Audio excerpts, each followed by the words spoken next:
जय राम जय जय राम, श्री राम जय राम जय जय राम। ओम श्री गणेशाय नमः, ओम श्री गुरुवे नमः, ओम सीतारामचंद्राभ्याम नमः, उमा महेश्वराभ्याम नमः। ओम श्री एकादशमुखी दक्षिणेश्वर दामोदरकार श्री हनुमते नमः। शांताकारं भुजगशयनं पद्मनाभं सुरेशं विश्वाधारं गगनसदृशं मेघवर्णं शुभांगं लक्ष्मीकान्तं कमलनयनं योगिभिर्ध्यानगम्यं वन्दे विष्णुं भवभयहरं सर्वलोकैकनाथं। यं ब्रह्मा वरुणेन्द्ररुद्रमरुताः स्तुवन्तु दिव्यैस्तवै वेदैः साङ्गपदक्रमोपनिषदै गायन्ति यं सामगा ध्यानावस्थितद्गतेन मनसा पश्यन्ति यं योगिनो यस्यान्तं न विदुषुरासुरगणा देवाय तस्मै नमः। नीलाम्बुश्यामलकोमलाङ्गं सीतासमारोपितवामभागं पाणवमहासायकचाक्षुचापं नमामि रामं रघुवंशनाथं। श्लोकाभिरामं रणरङ्गधीरं राजीवनेत्रं रघुवंशनाथं कारुणरूपं करुणाकरं तं श्रीरामचन्द्रं शरणं प्रपद्ये। मूकं करोति वाचालं पङ्गुं लङ्घयते गिरिं यत्कृपातमहं वन्दे परमानन्दमाधवं। वंशीविभूषितकरान्नवनीरदाभात् पीताम्बरादरुणबिम्बधराधरोष्ठात् पूर्णेन्दुसुन्दरमुखादरविन्दनेत्रात् कृष्णात् परं किमपि तत्त्वमहं न जाने। मनोजवं मारुतुल्यवेगं जितेन्द्रियं बुद्धिमतां वरिष्ठं वातात्मजं वानरयूथमुख्यं श्रीरामदूतं शरणं प्रपद्ये। ओम श्री सीतारामचंद्राभ्यां नमः, ओम श्री राधाकृष्णाभ्यां नमः, ओम श्री हनुमते नमः, उमा महेश्वराभ्यां नमः। सत्संग के क्रम में आज श्रीमद् भगवद गीता के अध्याय 7 के 13वें और 14वें श्लोक का कथन श्रवण किया जा रहा है। इसके पहले 12वें श्लोक में भगवान ने कहा, सात्विक राजस और तामस भाव विषय में बताया और कहा कि ये भाव मेरे से ही होते हैं, पर मैं न इनमें हूँ और न ये मेरे में हैं। अब इससे ये सिद्ध हुआ कि प्रकृति, भगवान प्रकृति और प्रकृति कार से सर्वथा निर्लिप्त हैं। ऐसे ही भगवान का शुद्ध अंश यह जीव भी जीव है और यह जीव भी निर्लिप्त है, अर्थात यह जीव निर्लिप्त होता हुआ फिर बनता कैसे है। अब इसका विवेचन भगवान आगे कर रहे हैं। यद्यपि ये जीव जो है हमारा अंश है, ईश्वर अंश जीव अविनाशी, लेकिन फिर भी यह जीव जो है निर्लिप्त होते हुए भी ये मोह में पड़ जाता है, बंधन में पड़ जाता है। कहते हैं त्रिभिर्गुण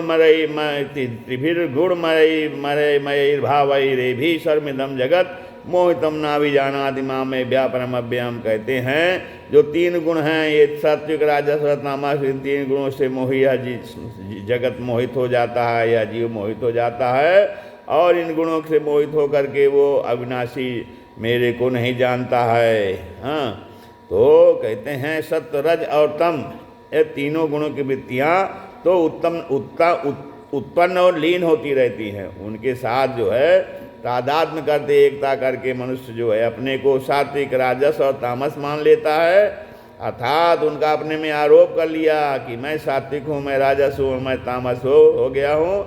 इस प्रकार तीनों गुणों से मोहित मनुष्य ऐसा मान ही नहीं सकता कि मैं परमात्मा का अंश हूँ, या वह अपने को अपने अंशी परमात्मा की तरफ न देखता है और न देखकर उत्पन्न और नष्ट होने वाली वृत्तियों के साथ अपना संबंध मान लेता है। यही उसका मोहित होना है। तब इस प्रकार मोहित होने के कारण वह मेरा परमात्मा के साथ नित्य संबंध इसको समझ ही नहीं सकता। यहाँ जगत और जीव, यहाँ जगत शब्द जीव का वाचक है। निरंतर परिवर्तनशील शरीर के साथ तादाद होने के कारण ही यह जीव जगत नाम से कहा जाता है। और तात्पर्य है शरीर के जन्मने में अपना जन्मना, शरीर के मरने में अपना मरना, और शरीर के बीमार होने में अपना बीमार होना, और शरीर के स्वस्थ होने में अपना स्वस्थ होना मान लेता है। इसी से यह जगत नाम से कहा जाता है। और जब तक यह शरीर के साथ अपना तादात्म्य मानेगा तब तक यह जगत ही रहेगा, अर्थात जगत माने जन्मता मरता ही रहेगा, कहीं भी स्थायी नहीं होगा, कहीं भी स्थायी नहीं रहेगा। गुणों के भगवान के सिवाय अलग सत्ता मानने से ही प्राणी मोहित होते हैं। अगर वे गुणों को भगवत स्वरूप माने तो कभी मोहित हो ही नहीं सकते। तीनों गुणों का कार्य जो शरीर है, उस शरीर को चाहे अपना मान लें चाहे अपने को शरीर मान लें, दोनों ही मान्यताओं से मोह पैदा होता है। हाँ, शरीर को अपना मानना ममता हुई, और अपने को शरीर मानना अहंता हुई। मतलब शरीर को यदि हम अपना मानेंगे तो ममता हुई, और अपने को शरीर, मैं शरीर हूँ, ये मानना अहमता हुई, तो ये मेरा शरीर है, ये ममता हुई। तो शरीर के साथ अहंता ममता करना ही मोहित होना है। अब मोहित हो जाने से गुणों से सर्वथातीत जो भगवत तत्व है, तो त्रिगुणातीत जो भगवत तत्व है, उसको जो है जीव नहीं जान सकता। और यह उस भगवत तत्व को तभी जान सकता है जब त्रिगुणात्मक शरीर के साथ इसकी अहंता ममता मिट जाती है, मिट जाए। यह सिद्धांत है कि मनुष्य शरीर संसार से सर्वथा अलग होने पर ही संसार को जान सकता है, और परमात्मा से सर्वथा भिन्न होने पर ही परमात्मा को जान सकता है। संसार से अलग हो तब संसार को जानो, और जब परमात्मा से अभिन्न हो जाओ अर्थात परमात्मा में एक हो जाओ, तब परमात्मा को जान सकते हो। कारण है इसका यह है कि त्रिगुणात्मक शरीर से यह स्वयं सर्वथा भिन्न है। और हाँ, जो त्रिगुणात्मक शरीर है, तीन गुणों से बना हुआ, सात्विक और राजस और तामस, तो जीव उससे सर्वथा भिन्न है, और परमात्मा के साथ स्वयं सर्वथा भिन्न है। और परमात्मा का अंश है, इसलिए परमात्मा से वो अभिन्न है, परमात्मा से अलग नहीं है। अब अस्वाभाविक में स्वाभाविक भाव होना ही मोहित होना है। अस्वाभाविक शरीर और जीव का संबंध नहीं है, लेकिन फिर भी उसमें स्वाभाविक भाव है, भाव मान लेना ही मोहित होना है। जहाँ की अब कहते हैं जो प्रतिक्षण नष्ट होने वाले तीनों गुणों से परे है, अर्थात निर्लिप्त और नित्य निरंतर एक रूप रहने वाले हैं, ऐसे परमात्मा स्वाभाविक हैं। हाँ, परमात्मा स्वाभाविक हैं, और परमात्मा की यह स्वाभाविकता बनाई हुई नहीं है, कृत्रिम नहीं है, अभ्यास साध्य नहीं है, प्रत्युत स्वतः स्वाभाविक है। परंतु जो शरीर है तथा शरीर संसार में अहंता ममता अर्थात मैं और मेरा भाव उत्पन्न हुआ है एवं नष्ट होने वाला है, यह केवल माना हुआ भाव है, इसलिए यह अस्वाभाविक है। इस अस्वाभाविक को स्वाभाविक मान लेना ही मोहित होना है, और जिसके कारण मनुष्य स्वाभाविकता को समझ नहीं सकता। जीव पहले परमात्मा से विमुख हुआ या पहले संसार के सम्मुख गुणों से मोहित हुआ। इसमें दार्शनिकों का मत यह है कि परमात्मा से विमुख होना और संसार से संबंध जोड़ना ये दोनों अनादि हैं, इनका आदि नहीं है। अतः इनसे पहले या पीछे की बात नहीं कही जा सकती। परंतु मनुष्य यदि मिली हुई स्वतंत्रता का दुरुपयोग न करे, उसे केवल भगवान में ही लगाना शुरू कर दे, तो यह संसार से ऊपर उठ जाता है, अर्थात इसका जन्म मरण मिट जाता है। हाँ, इससे ये सिद्ध होता है कि यह मनुष्य प्रभु की दी हुई स्वतंत्रता का दुरुपयोग करके ही बंधन में पड़ा हुआ है। मनुष्य जो है भगवान के द्वारा जो मनुष्य को स्वतंत्रता दी गई है, हाँ, कि तो उसके कारण ही या और उस स्वतंत्रता का दुरुपयोग करता है मनुष्य, इसलिए उसके बंधन में पड़ जाता है।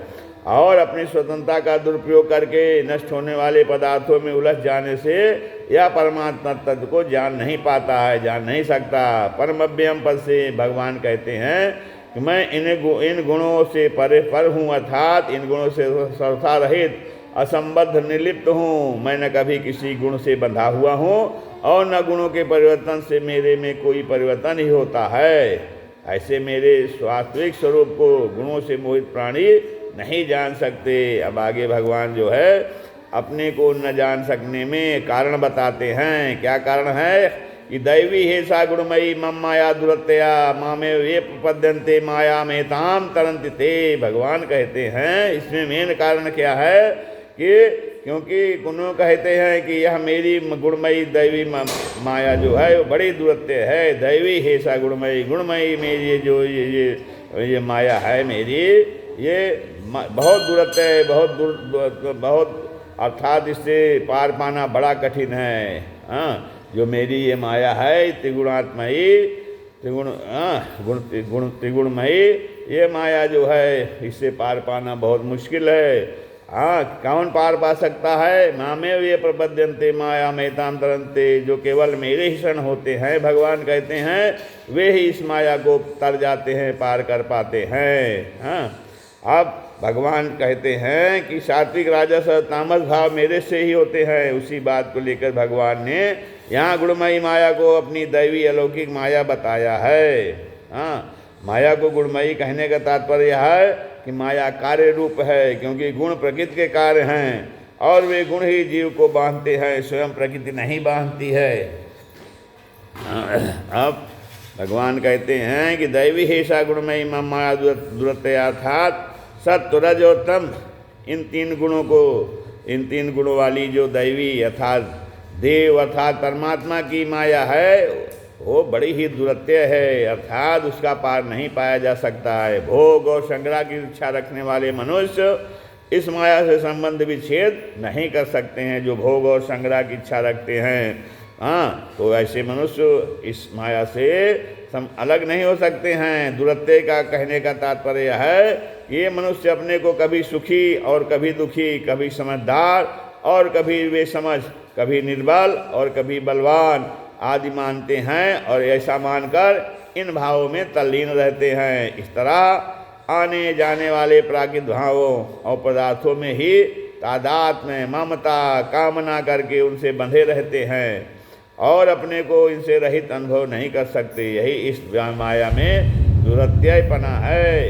यह गुणमयी माया तभी दुरत्य होती है, कब होती है? जब भगवान के सिवाय गुणों की स्वतंत्र सत्ता और महत्ता मानी जाए। हाँ, गुणों की स्वतंत्र सत्ता और महत्ता जब अलग से मानी जाती है तभी होता है। हाँ, अगर मनुष्य भगवान के सिवाय गुणों की अलग सत्ता और महत्ता नहीं मानेगा तो वह इस गुणमयी माया से तर जाएगा। हाँ, तो माँ में वे प्रपद्यन्ते माया में ताम तरन्ते, भगवान कहते हैं कि मनुष्यों में से जो केवल मेरे ही शरण होते हैं, माँ में वे प्रपद्यन्ते, वे इस माया को तर जाते हैं, क्योंकि उनकी दृष्टि केवल मेरी ही तरफ रहती है, तीनों गुणों की तरफ नहीं रहती है। जैसा कि बताया गया है, सत्व रज और तम, ये तीनों गुण न मेरे में हैं और न मैं उनमें हूँ। मैं तो निर्लिप्त रहकर सभी कार्य करता हूँ। भगवान कहते इस प्रकार जो मेरे स्वरूप को जानते हैं वे गुणों में नहीं फंसते, इस माया से तर जाते हैं। वे गुणों का कार्य मन बुद्धि का किंचित मात्र भी सहारा नहीं लेते। जो गुणों का कार्य है मन बुद्धि का सहारा नहीं लेते। क्यों नहीं लेते? क्योंकि इस बात को जानते हैं कि प्रकृति का कार्य होने से मन बुद्धि भी तो प्रकृति के हैं। प्रकृति का कार्य होने से मन बुद्धि भी प्रकृति से हैं। प्रकृति की क्रियाशीलता प्रकृति में ही है।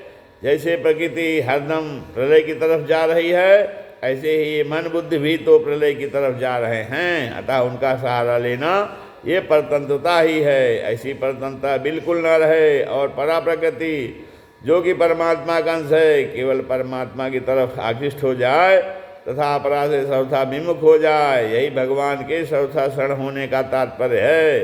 यहाँ मामेव कहने का ये तात्पर्य है कि वे अनन्य भाव से केवल मेरे ही शरण होते हैं, क्योंकि मेरे सिवाय दूसरी कोई सत्ता है ही नहीं। अब तो कई साधक तो मेरे शरण तो हो जाते हैं, परंतु केवल मेरे ही शरण नहीं होते। इसलिए कहा कि जो मामेव माने केवल मेरे ही शरण लेते हैं वे तर जाते हैं। माया की शरण ना लें, अर्थात हमारे पास रुपए पैसे चीज वस्तु आदि सब रहे पर हम इनको अपना आधार न माने, इनका आश्रय न लें, इनका भरोसा ना करें, इनको महत्व ना दें। इनका उपयोग करने का हमें अधिकार है, इन पर कब्जा करने का हमें अधिकार नहीं है। इन पर कब्जा कर लेना ही इनके आश्रित होना है। आश्रित होने पर इनसे अलग होना कठिन मालूम देता है। यही वास्तव में दुरत्यपना है।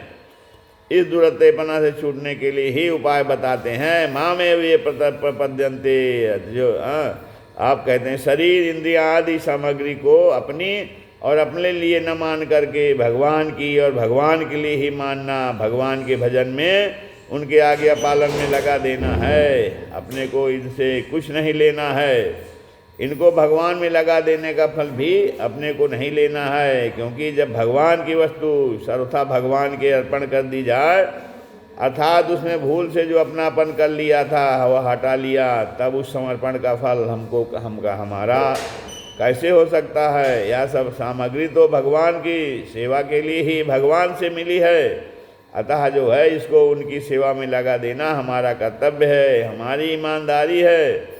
इस ईमानदारी से भगवान बड़े प्रसन्न हो जाते हैं और उनकी कृपा से मनुष्य माया को तर जाते हैं।